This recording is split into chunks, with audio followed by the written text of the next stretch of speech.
Welcome to Art Ed Radio, the podcast for art teachers. This show is produced by the Art of Education, and I'm your host, Andrew McCormick.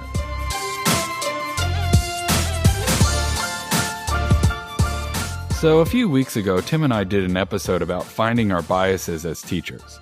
And one of the things that I mentioned was that I struggle to connect and work with students that are simply unmotivated, unwilling to try anything and just really have a bad outlook.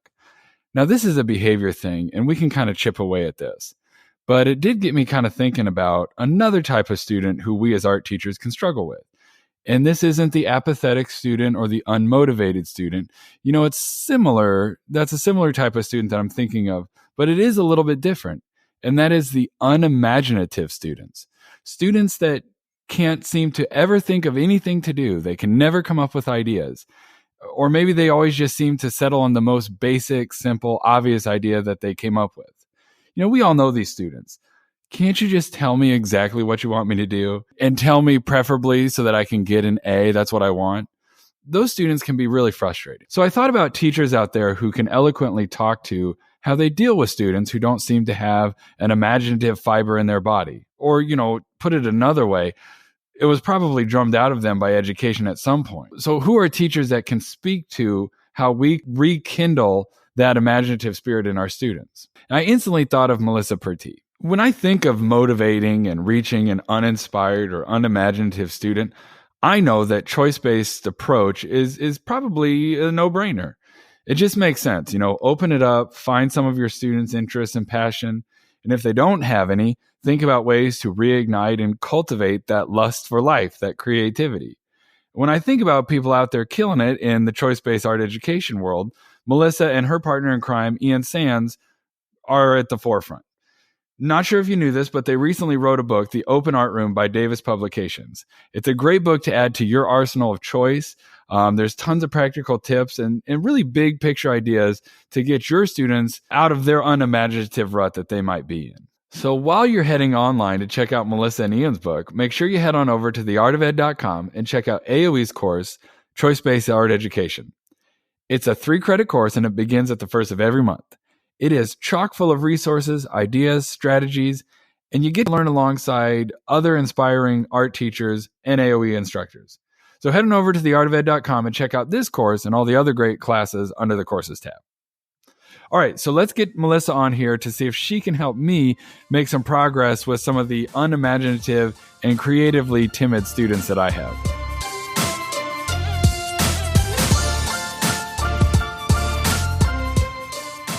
Hey, Melissa, thanks for coming on to chat.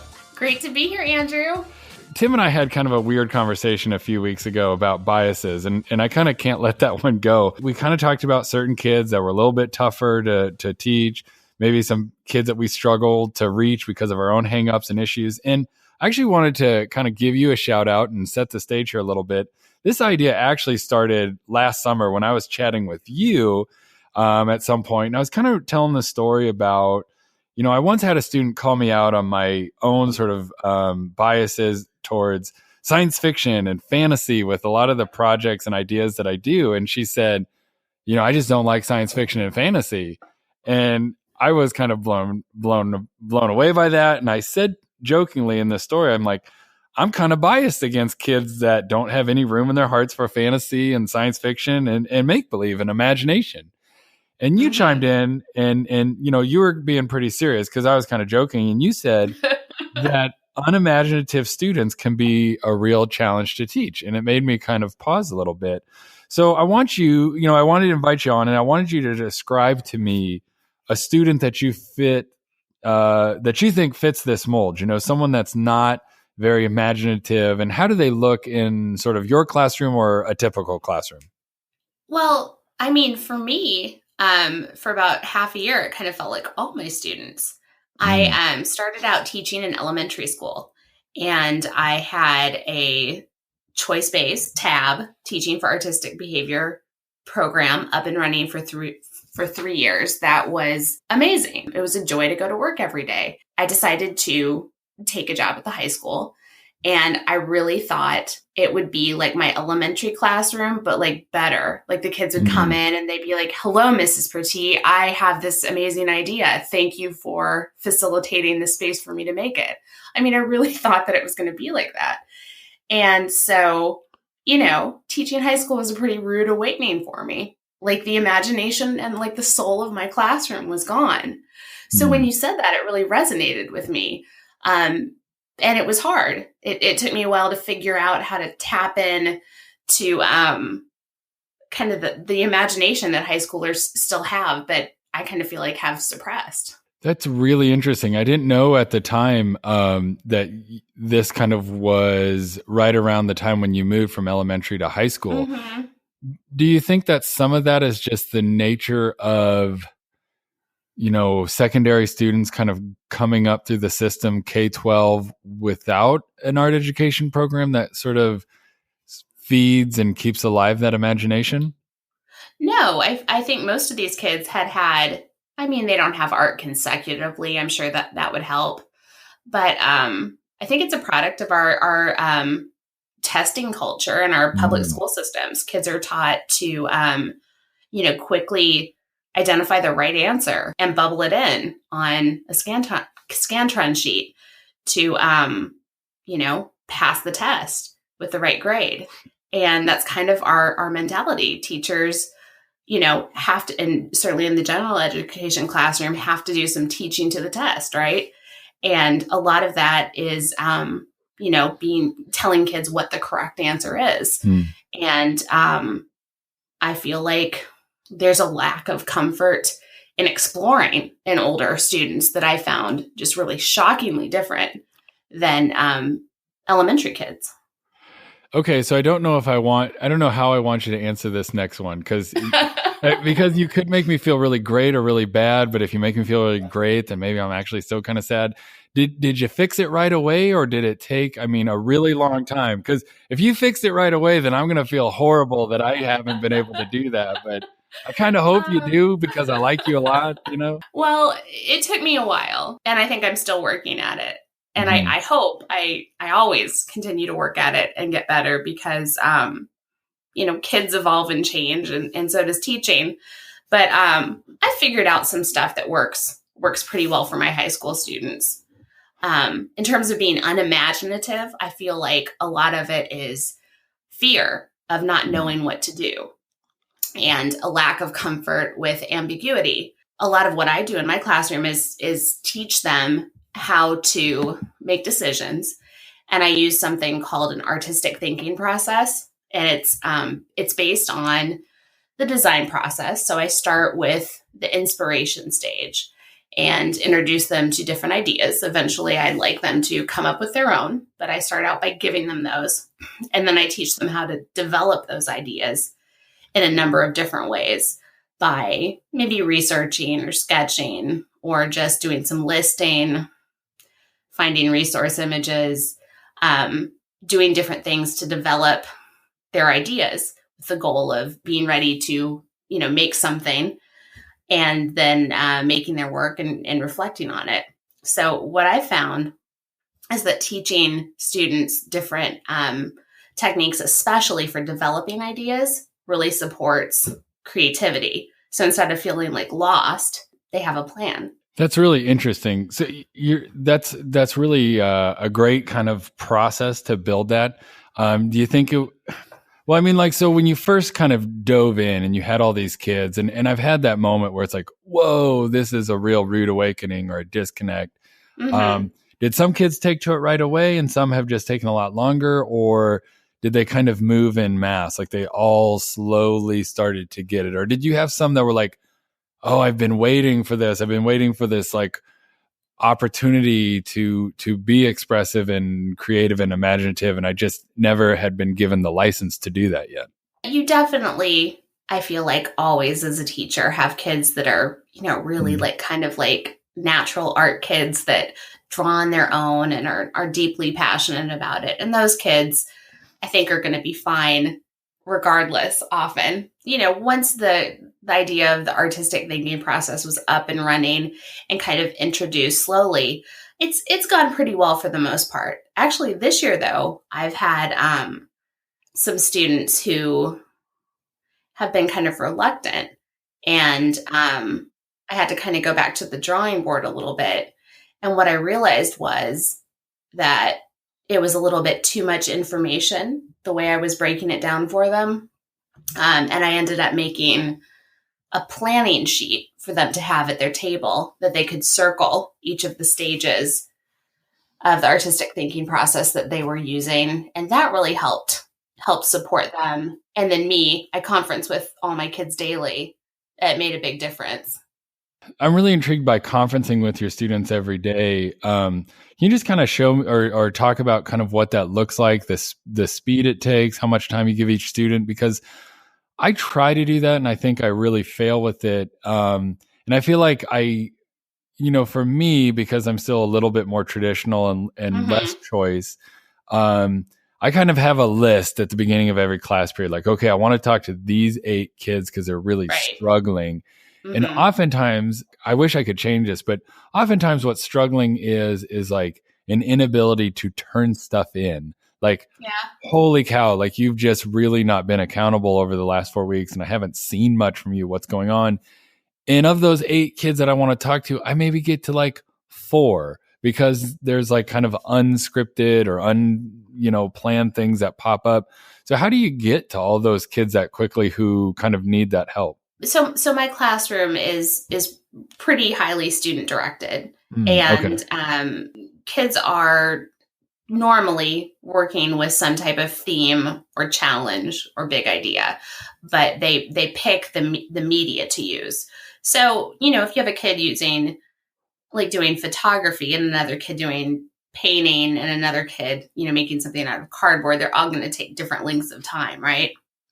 So I don't have, in a more traditional classroom, I don't have the today's the day that we're all moving on to the next stage kind of thing. I feel like there are lots of busy parts where everyone's maybe cleaning up at the same time or getting the same sort of supplies or needing the same thing at the same time. Am I kind of right there? And that doesn't happen as much or really at all in my classroom. It's a lot more of people are just kind of doing their own thing. They aren't all needing this. There aren't really busy times where everyone needs the same thing. So it just, on most days, it just kind of works. And there's some kids that I can talk to or just check in with really quickly and say, oh, I see that you're continuing with the drawing you told me about yesterday. Do you have any questions for me? And there are other kids that might need a longer time to talk with me. But I also have 90-minute classes, which helps. Last year I taught kind of more traditional classes like drawing, painting, ceramics, but it was like all just called like 9th grade art and then 8th grade art. But we did like everything. And we had some blocked days. We were kind of experimenting, and I loved block scheduling. And now I'm doing exclusively digital stuff. And I actually find that a block schedule for digital, like it's a bit much. And my students are kind of like, I have brain drain and eye strain, and they're kind of like, they get a little squirrely at the end, but that's kind of my own bag of stuff I need to work on.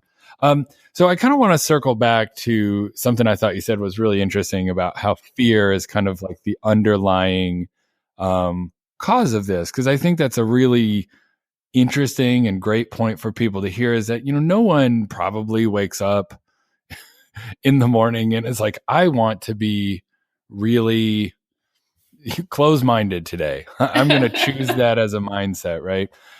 So do you think fear is the main thing, or is it kind of like safety, or do we even start to get into like stubbornness? Like, where does that play into it? Because I have some students who, I wouldn't say they're afraid, but it's more like they're uncoachable and they don't want to like have any sort of feedback. And I find that sort of like stubborn and uncoachable also feeds into the first idea is the best idea, I'm going to just muster through it and not be reflective sort of outlook. So can you maybe kind of talk about that a little bit? When I say fear, probably more specifically, it's kind of like discomfort with ambiguity. Sure. Because oftentimes kids are trying to figure out what the teacher wants. And instead, I want my kids to figure out what they want and help them do it. And that's really different for them. So there's that. But then you also have, I feel like students who fall into a couple different categories. One is stuck. They don't know what to do. I feel like I deal with fewer students that are stuck and more like students who are just like, I don't want to put in all of that thought and work that you want me to, Mr. or Mrs. Teacher man or woman. And I got this idea. It's simple, it's easy, and I'm going to get it done. So it's like, that's not really stuck, but it's kind of like going through the world with like blinders on and also headphones in and just like not receptive to any feedback. And I think if I can, I'm kind of going off on a tangent here, but I actually think like being open and receptive to feedback is a huge part of sort of the creative process. And I know that I have some students that is tough for them because they see feedback as I'm doing it wrong, I'm doing it horribly, I'm going to get a bad grade. And like that's like the beginning and end of the conversation. So I don't know if maybe that was kind of like another idea or another thing that you see in your students. Yeah, definitely occasionally. I had a student this year who really pops out in my head. I have him this year, who like wouldn't talk to me when I ask him questions or give him feedback. And, I feel like that's always sort of a call for help in kids or a big warning sign, like something else is going on besides whatever's happening in my class. And I, over time, by talking to him and asking him questions every day, and just, being nice and saying hi to him, developed a relationship with him. After building some trust, got him to the point where he is more receptive of my feedback.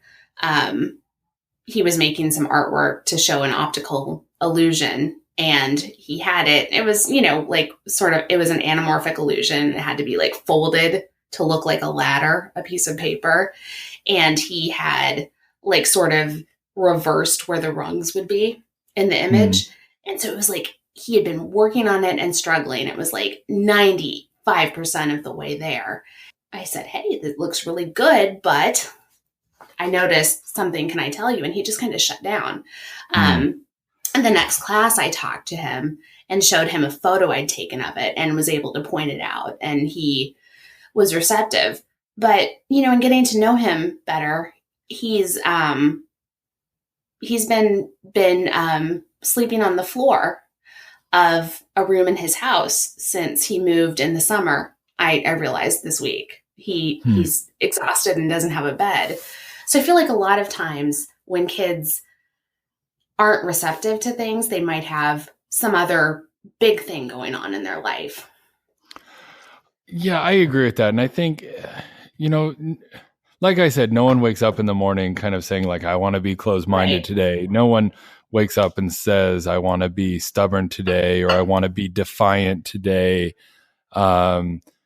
But, especially I think with young people, with teenagers or elementary kids, they haven't had enough sort of experiences and trials and tribulations to know like how to deal with things. So when things do come up and things are tough, I mean, it's crisis mode for a lot of our kids. And the funny thing is, as teachers, we see this sort of stuff happen and then we hear about these underlying causes. It's like to kind of pause a little bit and think like, gosh, could I be making artwork now? And could I be receptive to a stranger, like giving me feedback if I had all of these other circumstances going on? And I think for most of us, it's like, it would be hard for us too. So yeah, I do think that there's probably any number of underlying reasons why students aren't being imaginative or communicative or receptive to feedback. So one of the things I think about like with an art class and where I think we've got some space and some leeway to engage those unimaginative students, and maybe you can, Melissa, kind of talk about some other strategies past the design thinking thing, which I think is awesome, is art class is a class where you do have a ton of license to be creative. And I would say most students want to be there. So there is leeway for that. we've got to make them feel free and entitled to do that. So is it just a matter that it takes time, or no one would choose to take a class and then completely not be engaged with it, right? We've got to just figure out the secret buttons in the code. So is it just time, or what else can we do to kind of make that intentional and get those kids over the hump a little bit? One thing that I really find works is open-ended themes that kids can kind of insert their own passions and interests in. I feel like that can make a big difference. And then really diverse examples of how contemporary artists interpret those themes. One that I really like is personal symbols, how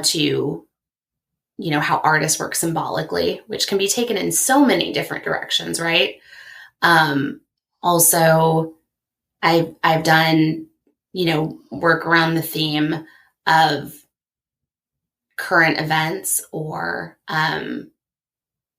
social commentary, which I find really resonates with my teenagers, and the theme of identity.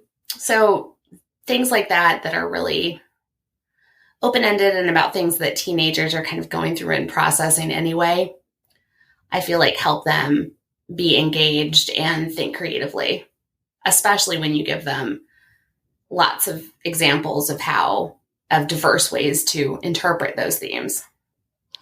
Yeah, I really like that idea, kind of giving them contemporary artwork and then also just a lot of diverse ways. I mean, I know it sounds a little silly, but whether you're working with elementary kids or secondary kids, they need to be they need to hear it and they need to believe it, that there really is no wrong way to make art. And I mean, to art teachers, that's kind of like, can't we just assume that our students know that? And I don't know if we can assume that they know that.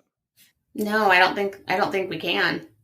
Yeah. So I think it's awesome, to make that very deliberate and intentional, and just keep showing them as many different ways as you can that's the case. Well, Melissa, thank you so much for coming on. I really appreciate it. It's kind of a difficult subject to talk about, because some of those kids, they require all the tips and tricks that we have at our repertoire to work with them. So I appreciate it. Good to talk to you. All right. Thanks, Melissa. Bye. Bye. As I was chatting with Melissa, it kind of hit me. And it shouldn't have. I should know this by now. We can't assume that all students know how to think creatively. We can't assume that all students want to think and work outside the box. This skill and this drive for some students has to be taught. It has to be modeled, ramped up, revisited. We have to make it intentional for these students. I've been having this realization or thought run through my head a lot this year as we're nearing halfway through. No one wants to do badly at anything. We all have to assume everyone's best intentions, best intent. My students don't wake up in the morning and think, I want to be really uninspired and uninspiring today. There's a reason why they're not giving me and us as much in the way of creative output. And our job as teachers is to try to figure out the right code and the right supports to get those students back on track and thinking creatively.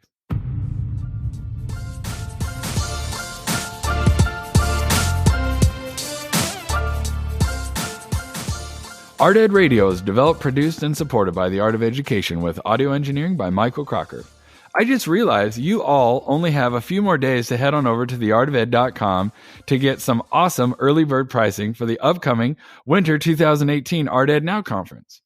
If you hustle up and register by November 26th, you can save some dough, and everybody loves that. Every year, the folks at AOE find a way to top themselves with their awesome conferences. I don't know how they do it, but they keep finding a way. For folks who have hit up the conferences before, you know what I'm talking about. For new folks, you got to check this out. It is ridiculously relevant art education PD from the comfort of your own home, from your own PJs. And you get this awesome content, videos, handouts, anytime you want it for a full year after the conference, which is awesome. I could go on and on about the merits of this great conference. It's 8 PD credits, the swag box. If you haven't attended one of these Art Ed Now conferences, you owe it to yourself to check it out. I know a lot of us are heading into a little Thanksgiving break here, and if you're listening to this on the day it comes out, enjoy it. You've earned it. Recharge, rejuvenate, sleep in a little bit, eat a bunch of pie. And remember, the job that you guys are doing is critically important.